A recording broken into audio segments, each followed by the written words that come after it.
Cara, se esse jogo fosse Palmeiras e Vitória, em Salvador, vitória do Palmeiras, 2-1, exatamente nessas circunstâncias.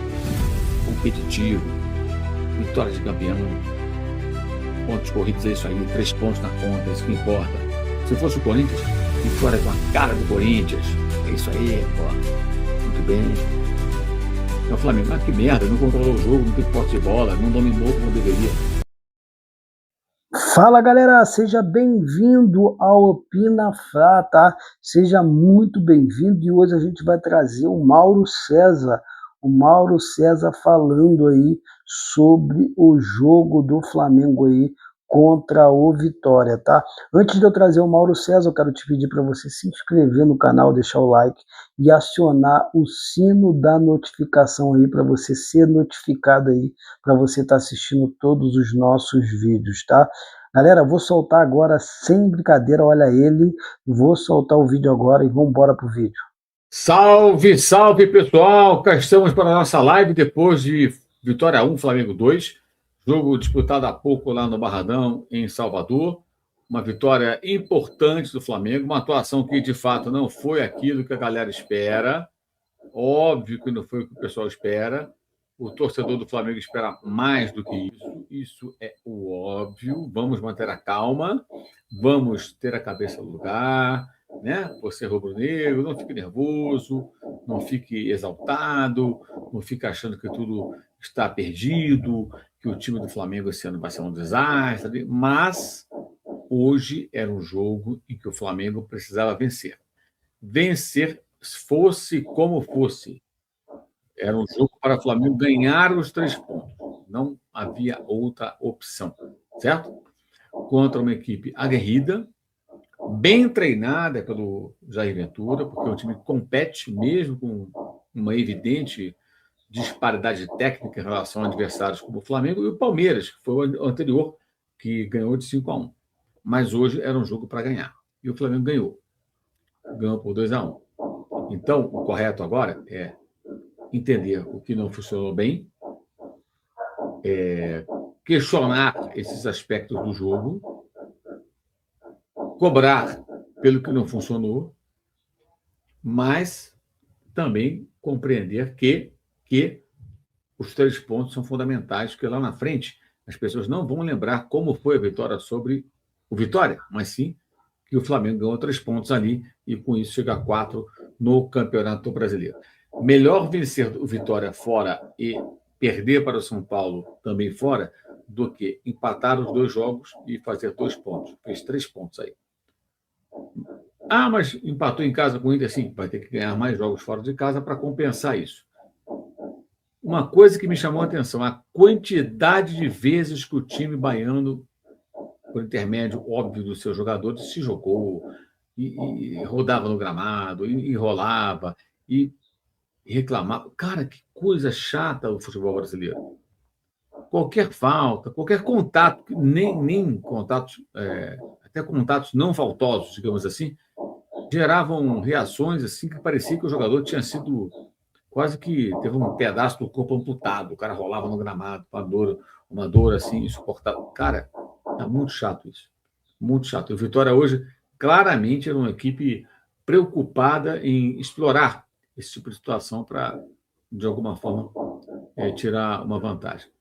Mas, enfim, final, Flamengo 2-1, um pênalti para mim inexistente, marcado contra o Flamengo, defesa do Rossi, foi muito bem, porque o Renato Kaiser sempre bate daquela forma, chute violento, meio que no centro do gol, ele defendeu, mais à esquerda, né? Mas quase no meio do gol, mas eu não vi pênalti, eu achei uma disputa na área normal, corpo a corpo ali e tal, mas o Klaus marcou o pênalti, e o Flamengo consegue aí 3 pontos importantíssimos nesse contexto. Então, esse que é o ponto que eu acho que o torcedor do Flamengo, o cara que entende de futebol e que pensa, ele vai dizer, cara, foi ruim, não foi legal.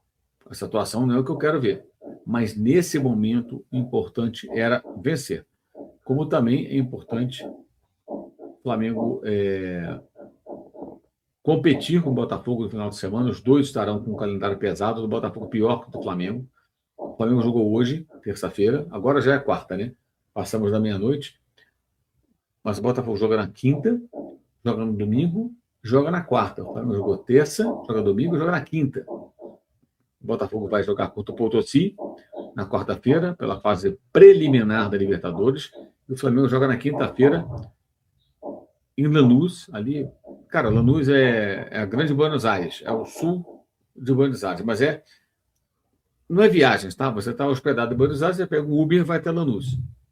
Como se você estivesse no Rio de Janeiro e fosse até, sei lá, até a Baixada Fluminense, o Niterói, ou até o subúrbio do Rio. Não é uma região que você tem que viajar, para quem não conhece ali, essa região da Argentina. Então, o Flamengo venceu hoje e foi uma vitória muito importante. Muito importante no contexto, eu penso dessa maneira, mas, claro, vou aguardar aqui as opiniões de vocês nessa live, que está só começando. Então, vamos agora à entrevista integral do técnico Felipe Luiz. E eu vou aqui, eventualmente, interromper para bater um papo com vocês sobre o que o Felipe fala, o que perguntam os companheiros que estão lá em Salvador. Vamos lá. Não, isso sim. Não, isso fez com que nossa equipe perdesse muitas bolas, não conseguíssemos sair do nosso campo, e o jogo claramente estava pedindo profundidade, tanto é que o segundo gol do Cebolinha veio num ataque ao espaço, e tínhamos poucos jogadores com essa característica no primeiro tempo. No segundo tempo, com o resultado, eu sabia que o jogo pedia isso, mas com o resultado esperava com algumas correções que melhorasse, e melhorou. Acabamos tomando o gol no nosso melhor momento do jogo, onde a gente já estava com mais controle, já dominando e controlando e todas as ações, e veio num erro nosso, acabamos sofrendo gol, onde ficou, claro, é um jogo muito aberto, e a partir daí, cara, como eu falei, ganhar era super importante, muito mais fácil corrigir a equipe ganhando do que perdendo, mas sem nenhuma dúvida temos aí muito caminho, coisas para corrigir e muito caminho para percorrer. Felipe, boa noite, Laje da Fogo da Flamengo TV. Felipe, depois de 3 rodadas do Brasileiro... Bem, para começar aqui a conversa, o técnico admite que tem que corrigir muitas coisas, muito caminho a percorrer, certo? Então amanhã, o Felipe, o Flamengo, o técnico já admitiu que a coisa não está legal, que não é isso que ele quer. Óbvio que não é isso que ele quer, mas já admitiu. Então, estamos de acordo que o treinador já admitiu que a equipe não atuou da maneira que esperava? Acho que sim, né? Vamos em frente.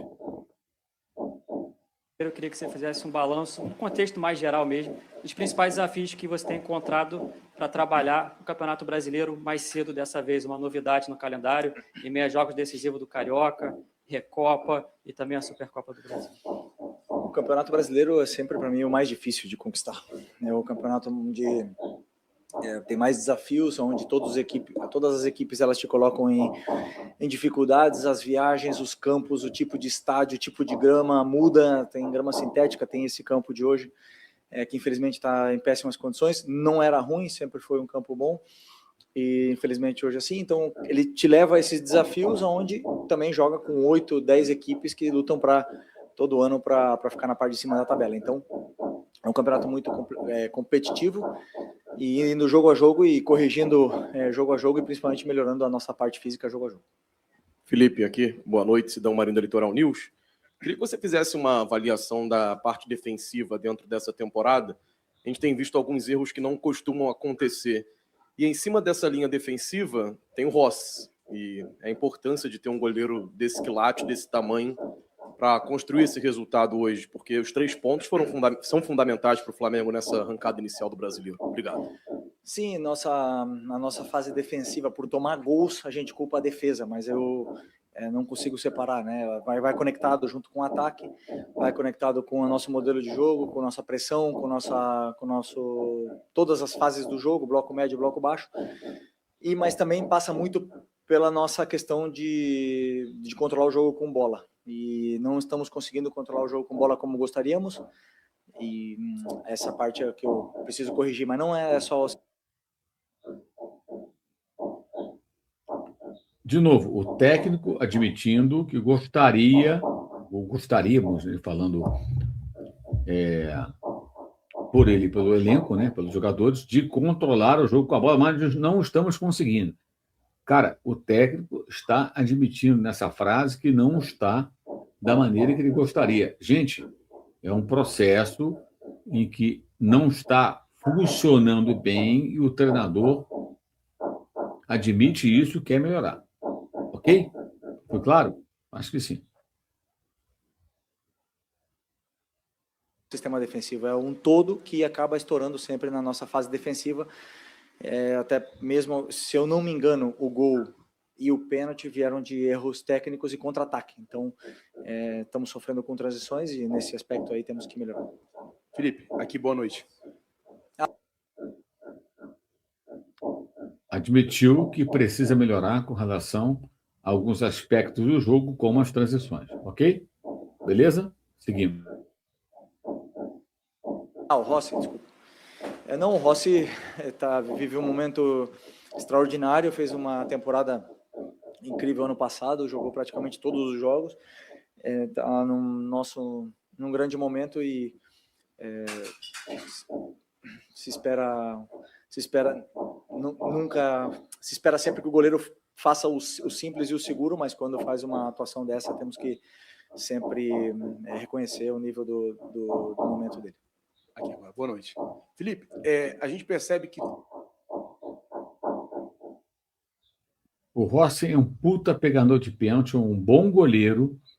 O problema do Rossi é quando exagera na bola com os pés e se arrisca demais, tá? E mais, eu não consegui enxergar esse pênalti. Vi, revi, para mim isso não é nada, uma disputa de bola na área. Não consigo enxergar essa penalidade máxima marcada pelo Cláudio contra o Flamengo. Mas, enfim, isso não afetou tanto o jogo, porque o goleiro do Flamengo defendeu. E ele foi bem, porque o Renato Kaiser sempre bate com violência, meio que no centro do gol, um pouquinho para o lado, e ele acertou. Eu diria até que não foi uma defesa tão difícil, pelo retrospecto do cobrador, que é que ele estudou o cobrador, imagino que sim. todos os setores do Flamengo ainda estão ali numa fase de adaptação à temporada. O ataque, às vezes, toca muito errado, a defesa chegando um pouco atrasada. Mas eu queria saber, assim, de você, na sua visão, qual desses setores, defesa, meio e ataque, vai precisar mais da sua atenção nesse início de temporada, principalmente por pouco tempo que você tem para trabalhar agora? Você vai ter 4 dias, depois mais 4 até pegar o Lanús, mas eu queria saber desses 3 setores, qual você vai ter que suar um pouco mais para poder arrumar e ajeitar. Obrigado. Não, a gente treina todos os setores juntos, depois, claro, existem os treinos setoriais e tudo mais, que eu passo todo o conteúdo sempre durante toda a semana e a nossa evolução é coletiva, né? Sempre penso em corrigir todos os setores do campo. O nosso refino técnico do jogo do Maracanã foi muito melhor com o passar dos minutos, os jogadores foram se soltando, mas a maioria dos jogadores que jogaram aquele jogo não estavam hoje. E como eu falei, o gramado nessas condições, o adversário que nos impôs uma pressão que era difícil de sair, e precisávamos desse refino técnico e também de profundidade, não conseguimos, então isso nos empurrou cada vez mais para perto da nossa área e acabamos sofrendo. Mesmo assim, soubemos sofrer bem no primeiro tempo e fomos com um resultado muito positivo para o segundo tempo, pelos jogadores determinantes que temos. Depois, no segundo tempo, como eu falei, no melhor momento nosso, acabamos tomando esse gol que deixou tudo aberto. Felipe, boa noite. Mauro Santana, do canal Mauro Santana. E queria que você fizesse uma análise do Paquetá, da evolução do Paquetá, mais uma partida. Você que utilizou o jogador num posicionamento diferente contra o Sampaio Corrêa, hoje, muito mais próximo daquilo que você já tinha utilizado nas primeiras partidas. Queria que você fizesse uma avaliação do jogador. Bom, o Paquetá, para deixar claro, né, quando optamos por trazer o Paquetá, sempre pensamos para que ele pudesse jogar na meia. Quando o Paquetá veio, tínhamos 6 volantes. Agora, com a saída do Alan, temos 5. Não precisávamos de volante para esse elenco, não precisávamos dessa posição em concreto, e pensamos nele para meia. Ele está jogando na meia direita. A posição que ele jogou e joga no West Ham, jogou em todos os lugares do ataque, na esquerda, na meia esquerda e na meia direita. A única diferença é que muitas vezes ele vai precisar marcar como um extremo, mas hoje eu tentei fazer com que o modelo fosse para que ele pudesse pressionar alto, não conseguimos encaixar nossa pressão muito pela perda da nossa bola, e ele acabou sofrendo mais do que eu esperava, né? E acabou tocando menos a bola do que eu queria. Mas é isso, uma evolução constante, ele vai se soltar, o jogador com uma qualidade tremenda, e eu tenho certeza que ele vai voltar ao nível dele. Vamos lá. O técnico acaba de admitir que o Paquetá não tocou na bola da maneira que ele queria e que ele vai evoluir. Gente, é óbvio que ele vai evoluir. É óbvio que ele vai crescer. É evidente que, com o passar do tempo, a tendência é o Lucas Paquetá apresentar mais. Ah, mas não jogou bem, não sei o quê. Faz parte do roteiro. O torcedor quer ser campeão do que é mais importante, ou, como diz o presidente do clube, da porra toda, ou brilhar intensamente contra a Vitória em Salvador. Aí é uma questão de escolha, né? Você pode brilhar intensamente agora e fracassar no decorrer da temporada. E eu, sinceramente, acredito que o Paquetá vai fazer muita diferença no decorrer da temporada. É surreal, né? Que alguém tenha que, um profissional do futebol, explicar que a prioridade não é o carnaval. Óbvio que não é o carnaval. A prioridade é trabalhar, é jogar futebol. Pelo amor de Deus. É uma loucura isso. É um negócio bem complicado. Deixa eu acender uma luz aqui para melhorar um pouquinho aqui a iluminação do nosso ambiente. É, dureza. Dureza. Cara, se esse jogo fosse Palmeiras e Vitória, em Salvador, vitória do Palmeiras, 2-1, exatamente nessas circunstâncias. Competitivo, vitória de campeão, pontos corridos é isso aí, 3 pontos na conta, isso que importa. Se fosse o Corinthians, vitória com a cara do Corinthians, é isso aí, pô, muito bem. É o Flamengo, ah, que merda, não controlou o jogo, não teve posse de bola, não dominou como deveria.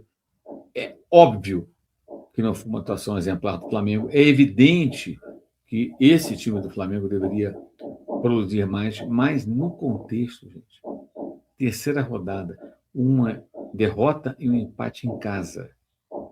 Você sai e vence, isso é o mais importante.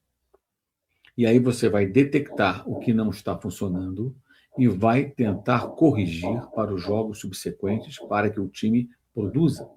Correto? É tão difícil entender isso? Acho que não. Acho que não.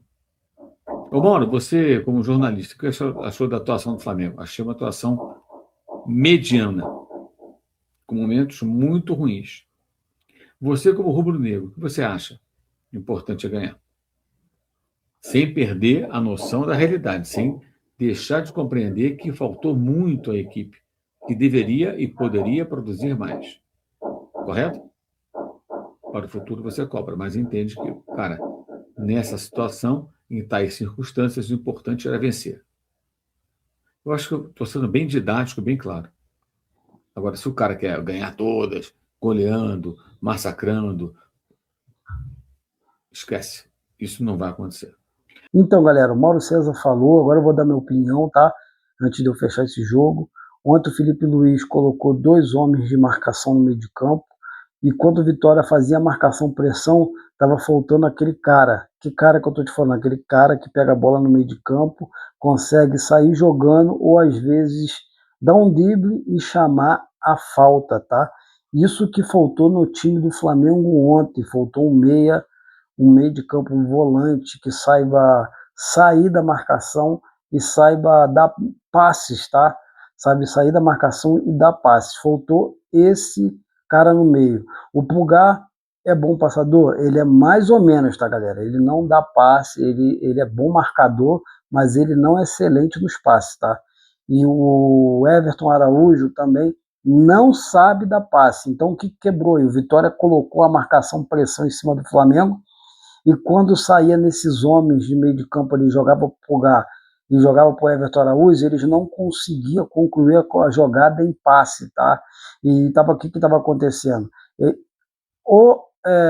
Normalmente, o Léo Ortiz tem um passe bom, só que quando o Léo Ortiz estava fazendo uma marcação tão pressão no Léo Ortiz, que eles estavam fazendo o Léo Ortiz dar chutão para frente. Quando o Léo Ortiz tocava para o meio, para o Everton Araújo ou para o Pulgar, o Pulgar e o Everton Araújo eles não conseguiam concluir a jogada, então eles estavam perdendo muita bola no meio de campo, tá? Então, o que está acontecendo? Os times do Brasil já sabem a maneira de Felipe Luiz jogar. Então, o Felipe Luiz vai ter que mudar o estilo de jogo, tá? Vai ter que fazer uma mudança no estilo de jogo se quiser ser campeão brasileiro. Aí, galera, vai ter que mudar. Campeão da Libertadores eu acho que ainda dá. O estilo de jogo ainda dá do Flamengo para jogar Libertadores. Agora o brasileiro, o time brasileiro já conhece o estilo de jogo de Felipe Luiz.